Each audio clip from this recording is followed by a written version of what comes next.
के शेट्टी परिवार की कहानी है, जिसमें हरिवंश शेट्टी अपनी पत्नी और 3 बेटियों के साथ रहता है।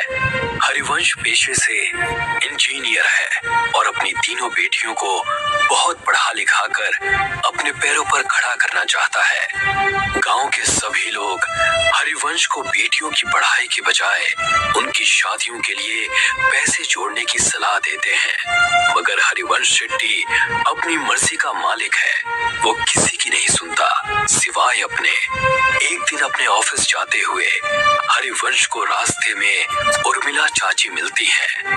बेटा, मैंने तुम्हें मना किया था ना बेटियों को इतना पढ़ाने से, मगर मैंने सुना है तू उन्हें विदेश भेजने की तैयारी कर रहा है। हाँ चाची, आजकल के बच्चे पढ़े लिखे होते हैं और सब अपने पैरों पर खड़े होते हैं। मैं भी अपनी बेटियों को बहुत पढ़ाना लिखाना चाहता हूँ। एक बार अपने पैरों पर खड़ी हो जाए, उसके बाद शादी की सोचेंगे। मगर बेटा, उनकी शादी। ओफो चाची, अभी वो तीनों बहुत छोटी हैं। तुम उनकी चिंता मत करो, मैं हूँ ना, मैं सब संभाल लूंगा। इतना कहकर हरिवंश अपने ऑफिस के लिए निकल जाता है। उसके ऑफिस पहुंचते ही उसे खबर मिलती है कि गांव में भूकंप आया है और सब बर्बाद हो गया है। हरिवंश वापस घर पहुंचता है और देखता है कि उसका पूरा गांव बर्बाद हो गया है। अरे ये सब क्या हो गया? मैं तो लुट गया, बर्बाद हो गया। अब कैसे सब हो पाएगा? मेरी बेटियां कैसे विदेश जाएंगी और आगे की पढ़ाई करेंगी? अजी, नुकसान तो पूरे गांव का हुआ है, मगर भगवान की कृपा है कि हम में से किसी को कुछ नहीं हुआ। सभी लोग जल्दी से जल्दी गांव को खाली कर दो। सरकार ने कहा है यहाँ अभी और बड़े भूकंप आने वाले हैं। देखते ही देखते पूरा गांव नदी पार करने के लिए इकट्ठा हो जाता है। सभी नदी के किनारे खड़े चिट्ठी का इंतजार करते हैं। वहीं हरिवंश शेट्टी का परिवार भी अपने नंबर का इंतजार करता है। हरिवंश किसी सोच में डूबा है, तभी उसके कंधे पर कोई हाथ रखता है। हरिवंश पलट कर देखता है तो वो डर जाता है। खून से लथपथ एक आदमी उससे कहता है, बहुत लंबा इंतजार करवाया है तूने, आखिरकार तू हमारी पकड़ में आ ही गया। हरिवंश उस आदमी को देखकर डर जाता है। वो आसपास देखता है, सभी लोग नॉर्मल हैं। ऐसा लगता है जैसे हरिवंश के अलावा किसी और को वो आदमी नजर ही नहीं आ रहा। कौन हो तुम और मेरा इंतजार क्यों कर रहे थे?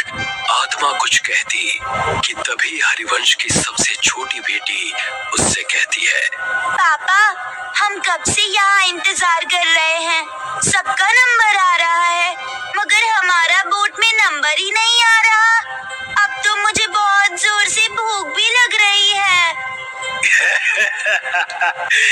क्या दिन देखने पड़ रहे हैं ना इंजीनियर। जब अपनों के साथ कुछ बुरा होता है ना, तो हमें कहीं चैन नहीं मिलता। सही कहा ना मैंने? मगर तुम हो कौन और मुझसे क्या चाहते हो? तभी हरिवंश की नजर नदी के बीचों बीच चल रही नाव पर पड़ती है, जहाँ से बहुत चीखों की आवाजें आ रही हैं। नाव नदी के बीच हिचकोले खाने लगती है। तभी हरिवंश की नजर नदी में कुछ आत्माओं पर पड़ती है, जो चिट्ठी से कुछ लोगों को पानी में गिराने की कोशिश कर रहे हैं। जो आदमी नदी में गिरता जाता है, वो आत्माएं एक एक करके उनका गला मरोड़ती, तो कोई आत्मा किसी का खून पीती है। इतना भयानक मंजर देखकर हरिवंश मन में सोचता है, शायद इन आत्माओं को आदमियों से प्रॉब्लम है, इसीलिए ये सिर्फ आदमियों को मार रही है। अगर मैं मेरे परिवार के साथ गया तो ये मेरे साथ साथ उन्हें भी नुकसान पहुंचा सकती है, जो मैं बर्दाश्त नहीं कर सकता।